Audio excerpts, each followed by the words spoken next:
Buenas.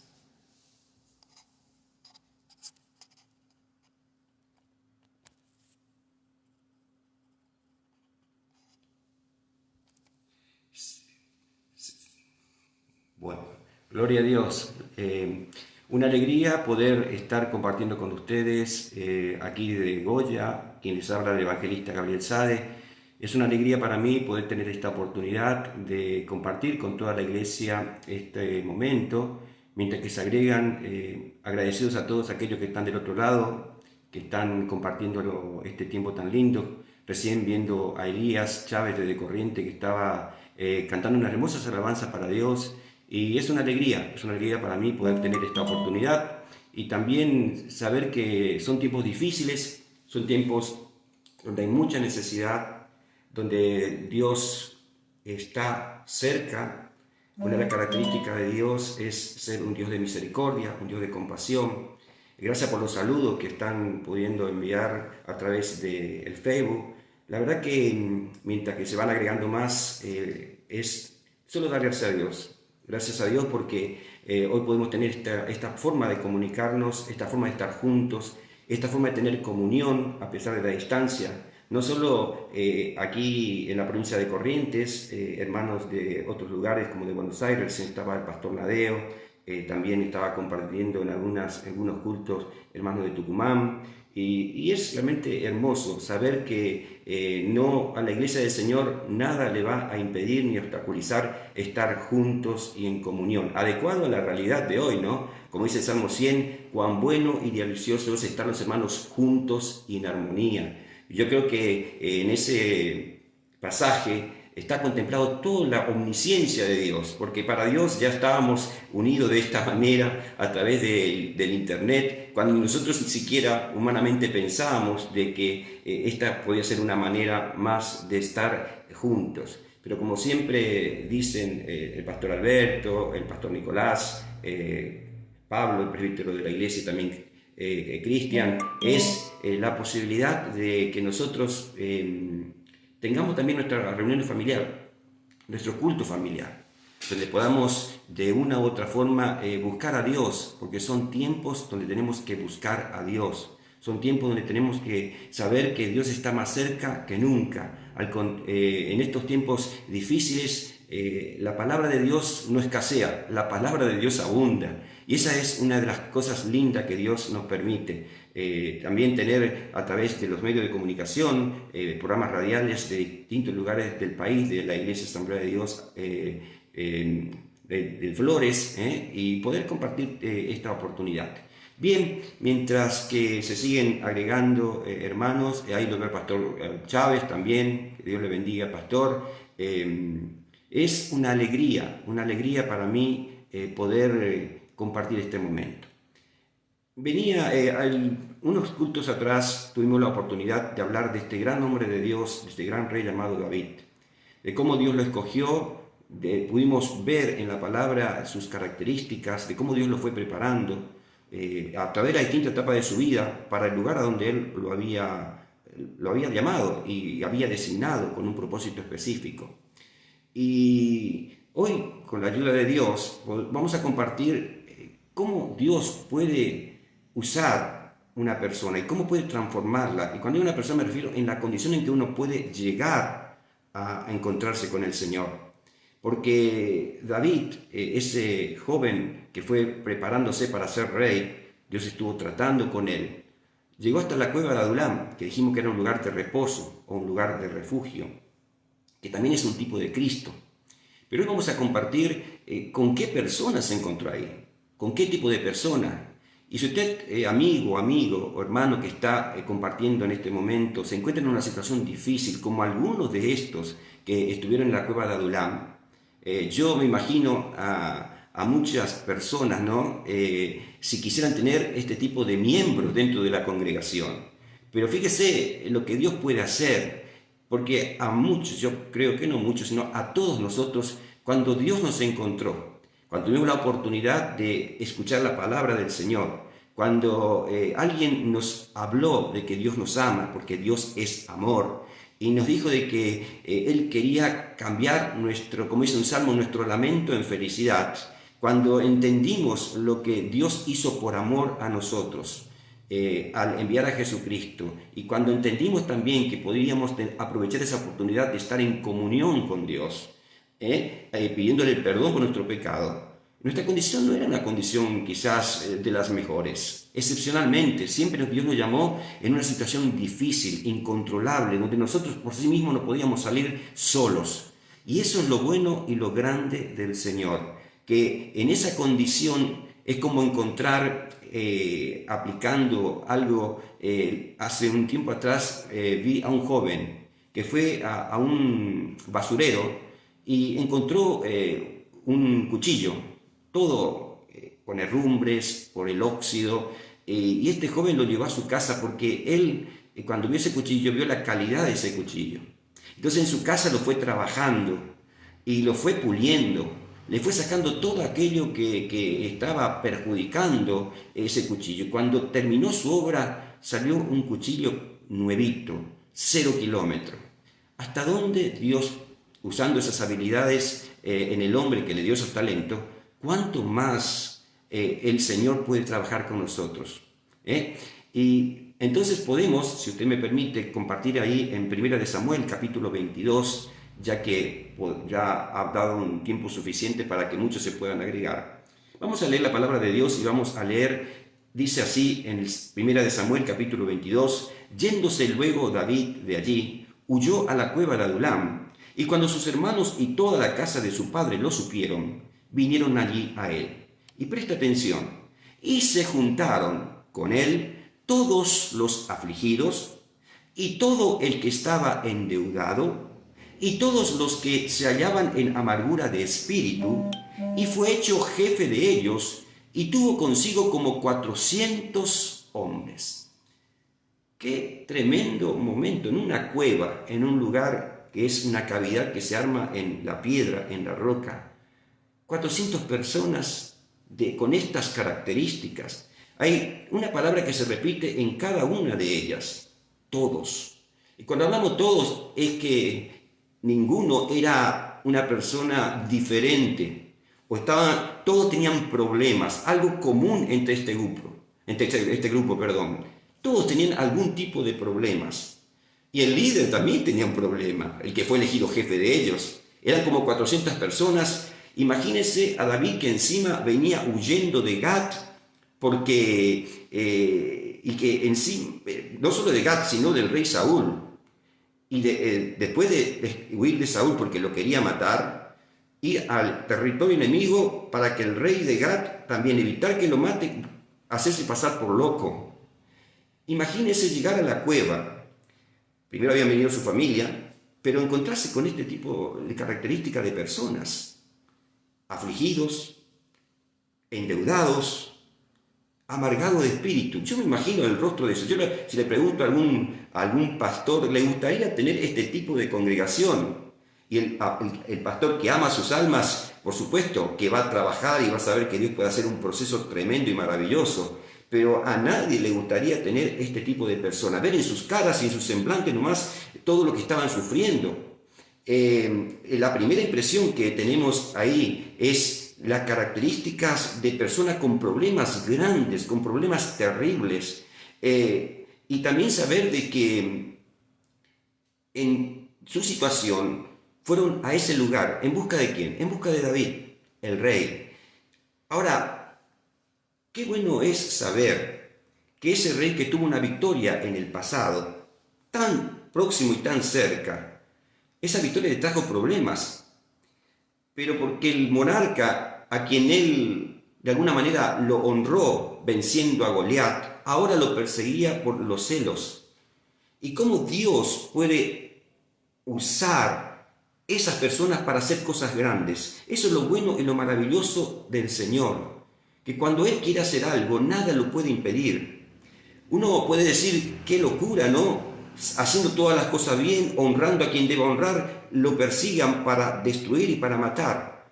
Pero así es el egoísmo y la envidia del hombre. Pero así también Dios, cuando tiene un propósito, nada lo puede detener. Lo que Dios se propone, Él lo va a hacer. Entonces, empecemos por analizar a una de las categorías, los afligidos. Los afligidos. ¿Qué es una aflicción? Según el diccionario, la aflicción se puede conceptuar como profundo sentimiento de tristeza, pesar, dolor y sufrimiento. En el hebreo es shará y significa aflicción, aprieto, angustia, escasez. ¿Qué causa pueden provocar la aflicción en el ser humano?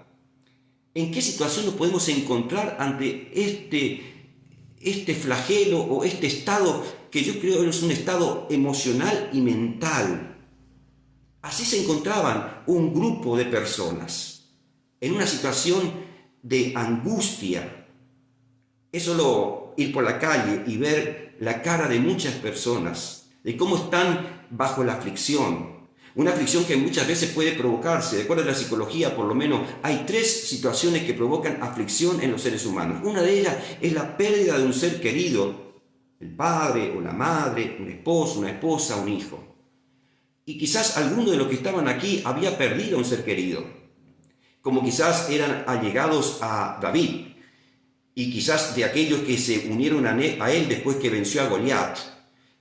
Como quería el rey matar a David, también podía llegar a los que estaban cercanos para a través de ellos llegar a David. Y con amenazas de matar a su familia, porque así llega el corazón del hombre cuando está lejos de Dios. Y Saúl, que si bien en algún momento estuvo haciendo lo que Dios quería, llegó un momento en que cuando tuvo que escoger obedeció parcialmente y eso hizo que el pecado pueda alejarlo de Dios. Y así la aflicción, la pérdida de un ser querido.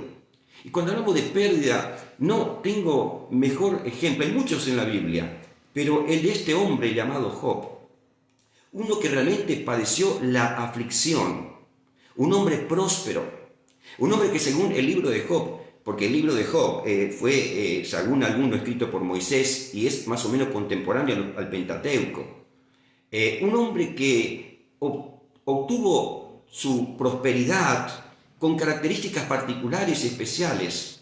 Hoy se habla mucho de la ética, de la honestidad en el ámbito del comercio, y esas eran virtudes que caracterizaban a este hombre llamado Job. Un hombre justo, un hombre íntegro, un hombre temeroso de Dios, un hombre recto, en esa época. Un hombre que sabía hacer negocio porque la bendición de Dios estaba con él. Y hoy se habla mucho de los economistas, de poner huevo en distintas canastas para poder, en las inversiones, para que si se pierden alguna, otras se puedan de alguna manera equilibrar en cuanto a no perder todo. Eso ya mucho antes que cualquier economista de esta época pueda haberlo decretado esa ley, ya Job sabía. Un hombre que era riquísimo, dice que era el más grande de los varones de los orientales por la riqueza que tenía. Tenía 7 hijos y 3 hijas, lo que cualquier hombre de negocios o persona quisiera tener. En un solo día, todo lo que era, lo perdió. En un solo día, le llegan noticias una tras otras trágicas. Enemigos habían llegado a sus hijos que estaban disfrutando de un banquete, como todos los días lo hacían en la casa de Job, y lo matan a todos y le arrebatan sus bienes. Como él tenía en otros lugares mayor también ganado, lo hicieron lo mismo. En otro lugar cayó fuego del cielo como una erupción volcánica o a lo mejor un meteorito que mató la tercera parte de sus animales y de sus bienes, y en otro un gran viento que también provocó la muerte de todo, de tener todo a estar en la ruina. Así, en un día Job perdió todo.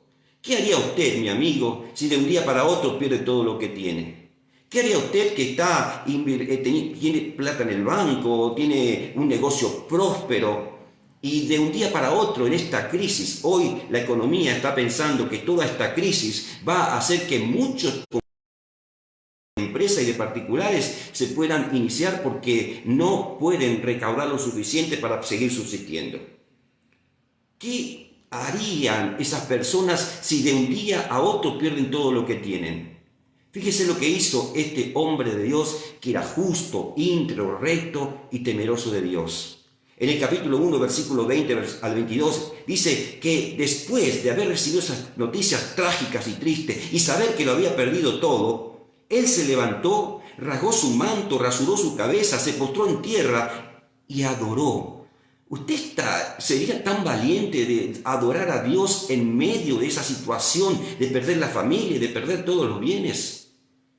Y dijo, desnudo salí del vientre de mi madre y desnudo volveré allá. Jehová dio, Jehová quitó, sea el nombre de Jehová bendito. Y dice, en todo esto no pecó Job ni atribuyó a Dios despropósito alguno.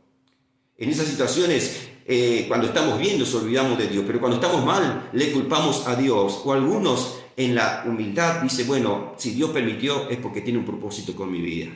Y eso pasó con Job. Job dijo, no voy a pecar contra Dios, lo material a mí no me ata, mi gratitud a Dios está por sobre lo material. Entonces él dijo, si Dios me lo dio y Dios me lo quitó, sea el nombre de Jehová bendito. Y esa actitud de agradecimiento hizo que la vida de Job tuvo que pasar por la dificultad, tuvo que pasar de la aflicción, una aflicción tremenda. A nadie, una persona en su sentido común, le desearía pasar lo que pasó Job. Pero, ¿cómo termina la historia? Hay que pasar la prueba.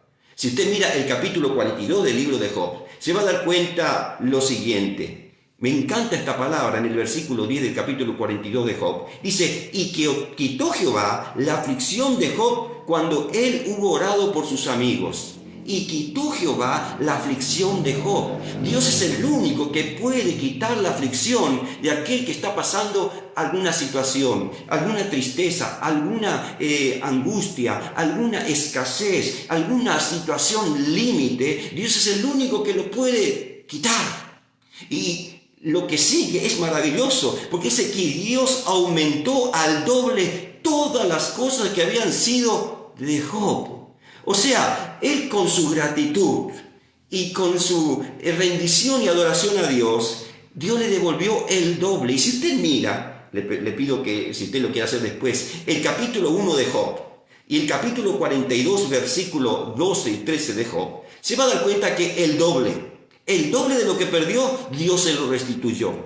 Vale la pena ser agradecido y fiel a Dios. Vale la pena. Dios nunca queda con deuda con nadie. Hay que pasar la aflicción, hay que pasar la dificultad, pero Dios es un Dios fiel. El apóstol Pablo, ante situaciones de pérdida, él decía, bendito sea el Dios y Padre de nuestro Señor Jesucristo, Padre de misericordia y Dios de toda consolación. En 2 de Corintios capítulo 1, versículo 3 al 5. Y dice, el cual nos consuela en todas nuestras tribulaciones. El único que puede traer consuelo a usted como alivio, ese alivio que uno necesita para poder superar esa dificultad, el único que lo puede hacer es el Señor. Consuelo es aliviar la pena o disgusto de una persona. Solo Dios puede traerle ese alivio que necesita. Si está pasando un momento de aflicción o dificultad, Pablo lo sabía. Por eso cuando Pablo podía hablar con otros, estando en la cárcel, estando en situación de peligro, estando en situación de muerte, estando en enfermedad, Pablo tenía consuelo, tenía alivio, la paz de Dios estaba sobre él. Entonces él podía transmitir paz y consuelo a aquellos que no tenían la gracia de Dios en su vida ni a Cristo en su corazón.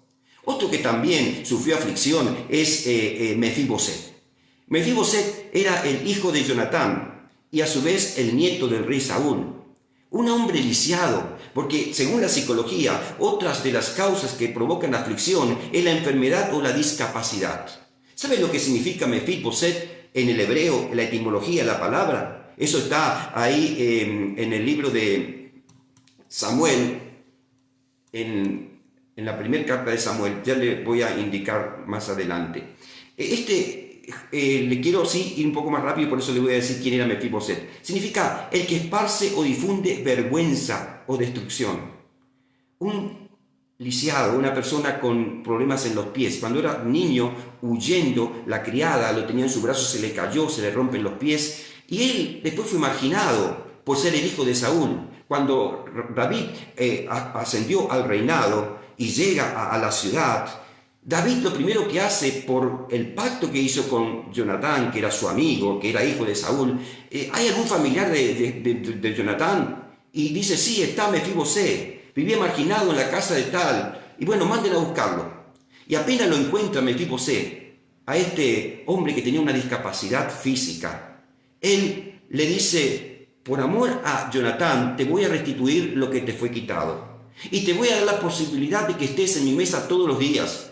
Y Siba te va a proveer, se va a encargar de ti. ¿Por qué? Por amor a tu padre.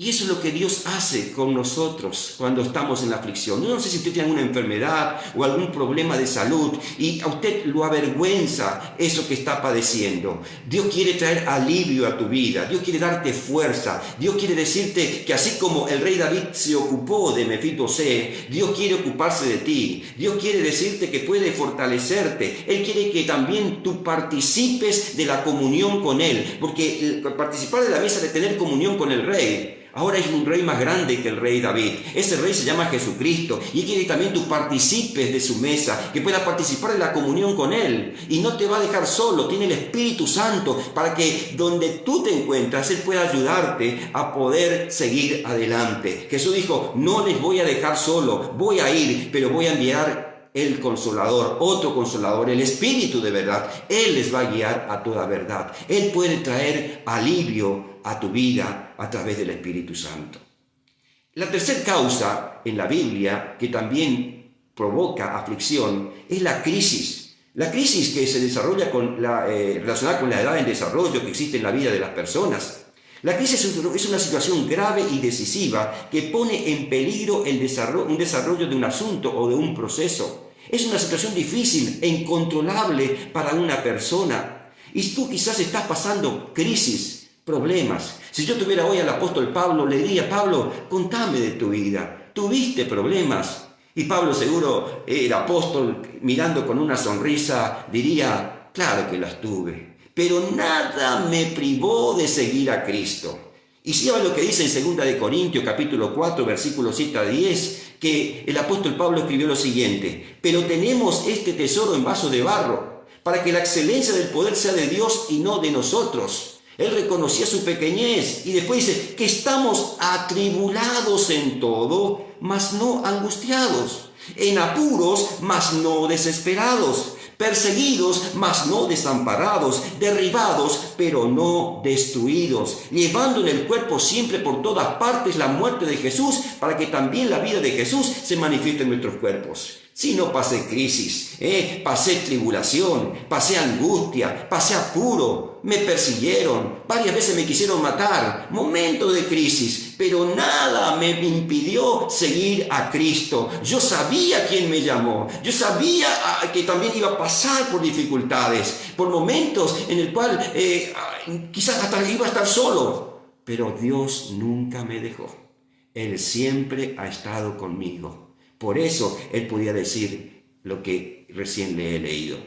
En 2 Corintios capítulo 11, versículo 26, el apóstol Pablo dice, en camino muchas veces, en peligro de ríos, en peligro de ladrones, en peligro de los de mi nación, en peligro de gentiles, en peligros en la ciudad, peligro en el desierto, en el mar, peligro entre falsos hermanos. Pero él decía, nada me podrá separar del amor de Dios en Cristo Jesús. Eso está en Romanos capítulo 8, versículo 37. Nada nos puede separar del amor de Dios. Ese es el ejemplo del apóstol Pablo. Estás pasando crisis. Recuerda, lo que tú pasas, otro también lo está pasando en cualquier lugar. Otro hermano en Cristo lo está pasando. Mientras que a veces nosotros no agradecemos quizás lo que nos pasa, hay otros que están perdiendo la vida, tan solo por ¿qué?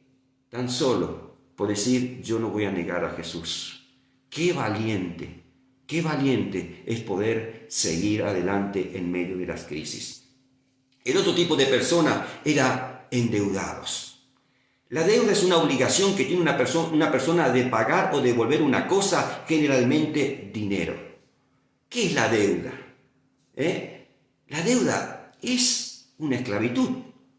El que tiene una deuda no ve la hora de salir de ella. Y cuando paga totalmente su deuda, ¡qué felicidad! Oh, qué liberación. No fui preso, pero me costó pagar y cuando termino y pago la última cuota, ¡wow!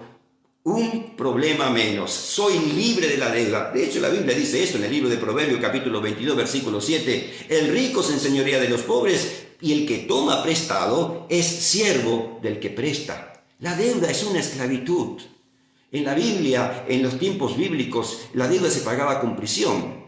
Antes de la Constitución del 53, la gente iba preso por deuda, por eso la Constitución de la Nación estipula que nadie puede ir preso por deuda. Pero la persona que tiene una deuda se siente realmente esclavo de esa deuda. Y yo me pregunto, qué tremendo es encontrarse en eso. Hoy estamos en una situación muy difícil. La economía está en crisis. Si uno ve en la sociedad, la gran mayoría está endeudada. Yo le quiero decir algo. Dios también puede hacer que tú seas libre de las deudas. ¿Cómo? Tan solo obedeciéndole. Si eres un hermano o una hermana, siendo obediente en lo que Él te manda. Dad a Dios lo que es de Dios y Él te dará. Porque Dios es un Dios fiel. Dios no es un deudor de nadie. Pero si tienes deuda, organiza tu deuda. La tarjeta de crédito, nunca pagues el mínimo, paga siempre el total. Porque ese saldo genera más deuda y se hace una bola de nieve.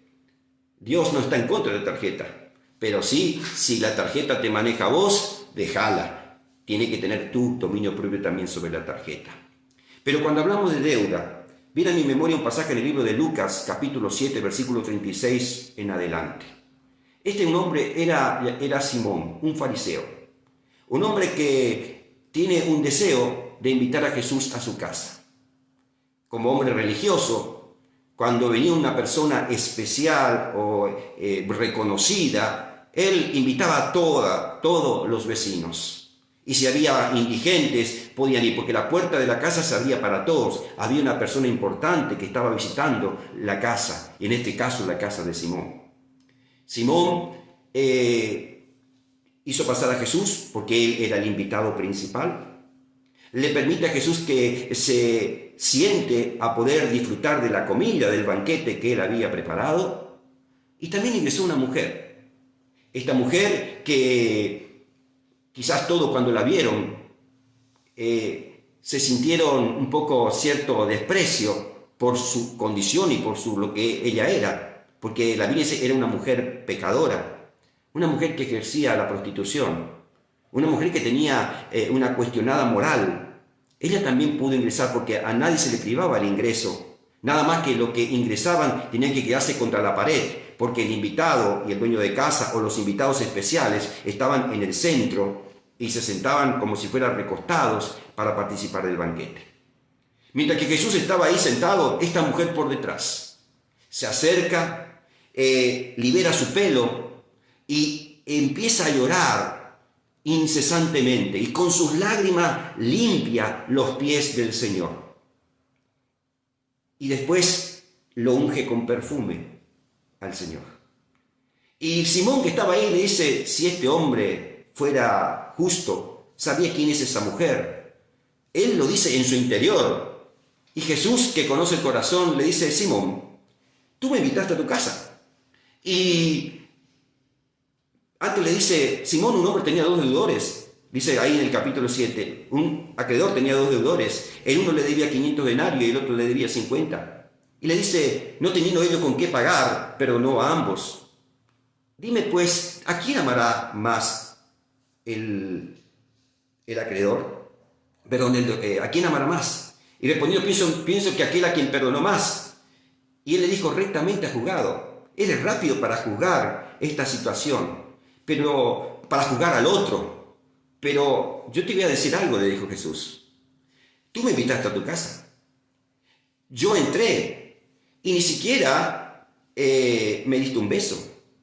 Porque era costumbre que el invitado iba, se le dé un beso, se le limpie los pies, porque en el trayecto hasta la casa se ensuciaban los pies. Y también se le unja con algún perfume. Y ninguna de estas cosas hizo Simón. Diciendo, Simón, vos no me invitaste porque yo era la persona más importante. Me invitaste porque quizás vos que quisiste quedar bien con todos los vecinos o que se hable de ti. Y esta mujer, que ni siquiera era invitada, y Simón era de Israel, esta mujer, desde que yo ingresé no cesa de llorar. Esta mujer, desde que yo ingresé, me limpió con sus lágrimas los pies y me ungió con perfume. Esta mujer se dio cuenta, ella tiene una gran deuda, ella sabe su condición, ella sabe que es pecadora. Pero yo también le voy a perdonar, su pecado es grande, porque Jesús vino a perdonar todos los pecados, los grandes y los pequeños. Jesús quiere perdonar a todos los hombres. Esta mujer entendió lo que es una deuda. Y ella quería ser libre de esa deuda. Esa deuda no se pagaba con dinero. Esa deuda no la podía pagar el hombre. Ningún hombre puede pagar la deuda del pecado. La deuda del pecado se pagó solo con un sacrificio. La deuda del pecado se pagó con lo que Cristo hizo por nosotros en la cruz del Calvario. La deuda del pecado se pagó cuando Jesús dijo en la cruz: consumado es, he vencido, se acabó. Ahora el hombre tiene la oportunidad de volver a Dios. La deuda ha sido cancelada. Es lo que Dios hizo por ti, hizo por mí, hizo por la humanidad. Y hace pocos días me enteré, en España hay una ley. Esa ley es la ley española de la segunda oportunidad. Una ley de 2015 que a las personas que no pueden pagar la deuda, se presentan ante un juez y le dicen: no puedo pagar. Y el juez evalúa y si dan las condiciones le dice: no pague. Tiene 5 años para no pagar la deuda. Y entonces, de esa manera, la persona puede recuperarse económicamente. Y un matrimonio que había tenido una deuda hipotecaria vendió la casa. Tuvo que ir a vivir en alquiler. Y tuvo que pagar las tarjetas de crédito y no podía pagar las deudas. Entonces fueron a un juez y el juez le incluyó dentro de la ley la segunda oportunidad. Aparte porque vio la buena fe de ellos, querían pagar. Yo me imagino la cara de felicidad de este matrimonio cuando obtuvo este beneficio. Se sintió liberado. Es lo que Dios hace por nosotros si aceptamos a Jesucristo en nuestro corazón. Él pagó nuestras deudas. Tu deuda, hoy Dios la paga. Tu pecado, hoy Dios lo perdona a través de Jesucristo. Y en tercer lugar estaban personas, todos amargados de espíritu. En el griego del Nuevo Testamento, la amargura proviene de una palabra que significa punzar. Significa algo fuerte, pesado, que punza en lo más profundo del corazón. Es una angustia crónica del alma que lleva a una persona a sentirse triste, desanimada, en constante desesperación. Es sufrir decepción y creer que no existe la esperanza. ¿Cuántos problemas de salud mental? Gente deprimida, gente angustiada, gente que recurre a los calmantes para poder dormir, gente que no sabe qué va a pasar mañana, temerosa, gente que se amarga. ¿Y sabe cuál es el problema de la amargura de espíritu? Que si uno no se sana de eso, porque no hay medicina que lo pueda sanar con un 100%, el único que puede hacerlo es Jesucristo. Si uno no se sana de la amargura de espíritu, va a generar enojos, ira, maledicencia. Por eso la Biblia dice claramente que ¿qué tiene que hacer una persona que está amargada? En el libro de Efesios, en el capítulo 4, versículo 31, dice la palabra de Dios: quítese de vosotros toda amargura, enojo, ira, gritería y maledicencia y toda malicia. ¿Sabe lo que Dios le aconsejó a Israel respecto a este tema ahí en el libro de Deuteronomio? Dios le aconsejó una palabra muy particular de cómo la amargura se contagia entre las personas. Y dice así en el libro de Deuteronomio que si tú te vas a otra ciudad, tú, el hombre, la mujer, la tribu o el clan, y te vuelves a la idolatría y te olvidas de tu Dios. Ahí está en Deuteronomio 29:18, dice: no sea que haya entre vosotros varón o mujer, o familia o tribu, cuyo corazón se aparte hoy de Jehová vuestro Dios, para ir a servir a los dioses de esas naciones, no sea que haya en medio de vosotros raíz que produzca hiel y ajenjo. La amargura se propaga en el seno de la familia. Puede comenzar en el padre o la madre, a los hijos, los abuelos, los amigos. Entonces, ¿sabe lo que aconseja en el libro de Hebreos? En el libro de Hebreos, capítulo 14, dice la palabra de Dios lo siguiente. Dice que cuidado que no haya en vosotros raíz de amargura. Cuidado, cuídate de la amargura. En ese contexto se encontró David. La amargura produce enfermedades. Hay un psicólogo llamado Carsten Roach. Dice que la amargura puede anticipar patrones de desregulación biológica, un impedimento fisiológico que puede afectar el metabolismo y el sistema inmunológico o la función orgánica y la enfermedad física. Los científicos han llegado a la conclusión que la amargura, si no se controla, interfiere con los síntomas hormonales e inmunes del cuerpo. La gente amargada tiende a tener una mayor presión arterial, frecuencia cardíaca y son mucho más propensos a morir de ataques del corazón y de otras enfermedades. ¡Qué tremendo! Con ese tipo de personas se encontró David en la cueva de Adulam. Y en la Biblia hay una persona que incluso creyó en Jesucristo. Él era Simón el mago, que está en el libro de Hechos capítulo 8, versículo 23. Él creyó en Jesucristo.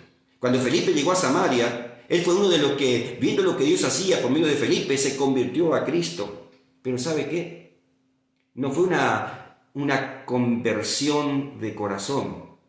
Porque después, cuando Dios empieza a bautizar con el Espíritu Santo, fíjese lo que dice en el libro de Hechos capítulo 8, en el versículo 9. Pero había un hombre llamado Simón que antes ejercía la magia en aquella ciudad y había engañado a la gente de Samaria, haciéndose pasar por algún grande.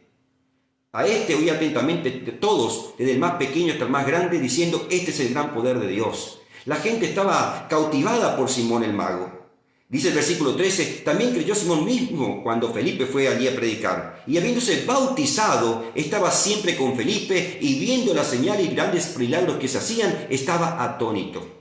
Después vinieron Pedro y Juan, Dios empezó a bautizar con el Espíritu Santo, y fíjese lo que hace Simón, ahí en el capítulo 8, en el versículo 18.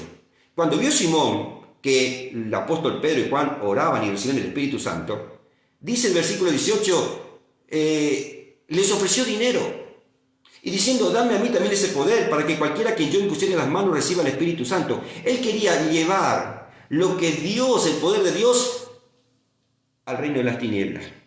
Dios es luz, las tinieblas son oscuridad.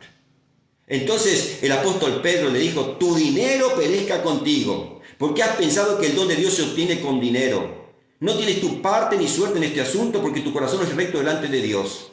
Y le dice Pedro: arrepentite de tu maldad, pues, y ruega a Dios si quizás te sea perdonado el pensamiento de tu corazón, porque en prisión de maldad, en hiel de amargura, estaba afectado en su interior por la amargura.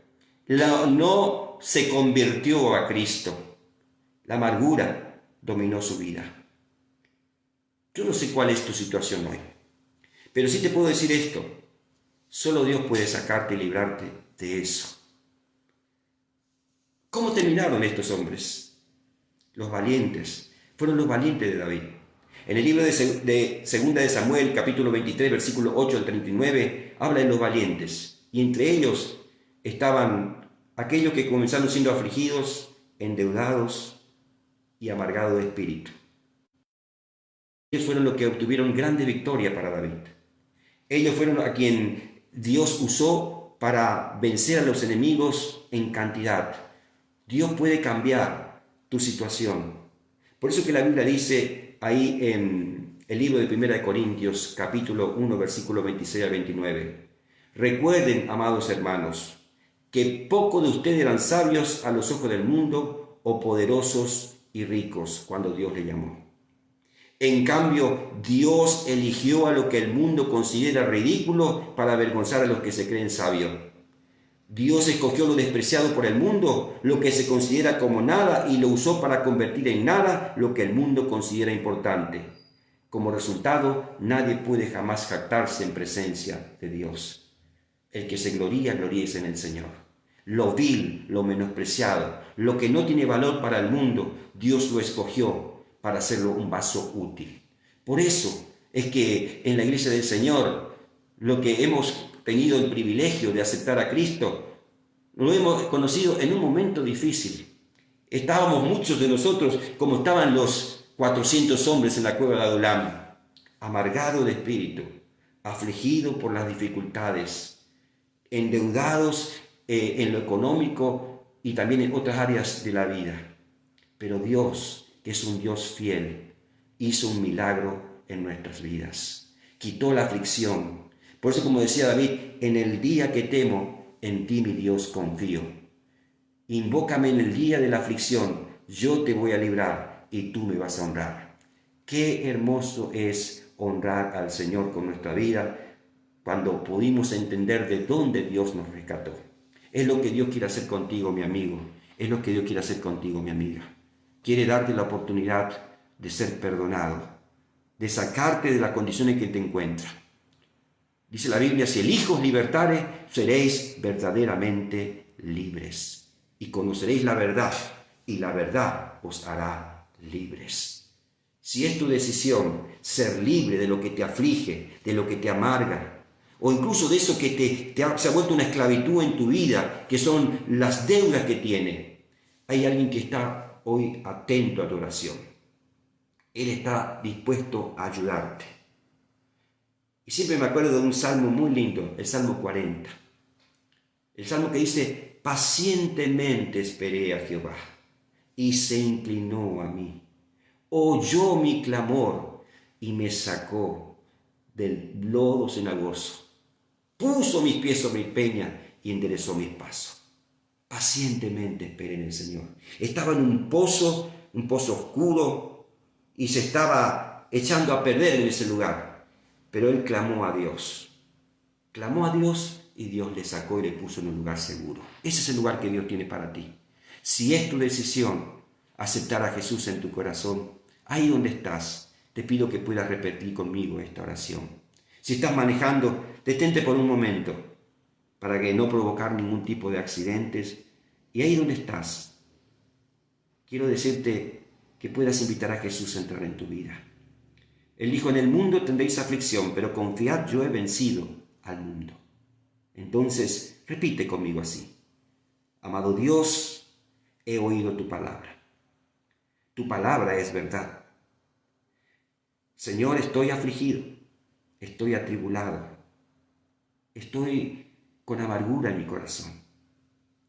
Estoy triste, estoy desesperanzado. La situación me supera, pero he oído tu palabra y hoy quiero decirte que necesito tu ayuda. Jesucristo, acepto lo que hiciste por mí en la cruz del Calvario. Te pido perdón por todos mis pecados. Entra en mi vida, Jesús. Entra en mi vida. Perdóname. Anota mi nombre en el libro de la vida y que nunca jamás sea borrado de allí. Hoy, acepto ese perdón que tú me ofreces. Amén y amén. Que Dios te bendiga. Quiero orar por ti. Señor, mira estas vidas que hoy han recibido a Cristo. Te pido que tú, Señor, los bendiga. Te pido que tu palabra, Señor, pueda hacerse realidad en ellos. Hoy han levantado a ti sus ojos, Señor. Como dice el salmista, alzaré mis ojos a los montes. ¿De dónde vendrá mi socorro? Mi socorro viene del Señor. Tú eres el socorro para el que está, Señor, necesitando de tu ayuda. Padre, tiéndele tu mano. Tú eres un Dios compasivo, un Dios de misericordia. Señor, te pido que esa aflicción sea quitada. Así como tú quitaste la aflicción de Job, quita la aflicción del corazón de mi amigo, de mi amiga, de mi hermano, si está pasando dificultades o problemas. Señor, en el nombre de Jesucristo de Nazaret, arranca de raíz esa aflicción, Señor, esa amargura de espíritu. Señor, también si le cuesta dejarla, como dice la Biblia, quítese toda amargura de vosotros, que pueda, Señor, tener la fuerza de parte de ti para dejarla, la amargura y todo rencor, y toda malicia y toda maledicencia y todo gritería, Señor, en el nombre de Jesús. Y si tienen una deuda, dale la sabiduría para administrar y salir de esa situación. En el nombre de Jesús te lo pido. Amén y amén. Que Dios le bendiga. Dios le bendiga. Y hay un link ahí en la página del Facebook donde usted puede llamar o comunicarse para poder recibir la bendición del Señor. Muchas gracias por estar en sintonía y nos reencontramos mañana, si Dios quiere, a través de esta página para compartir la palabra de Dios.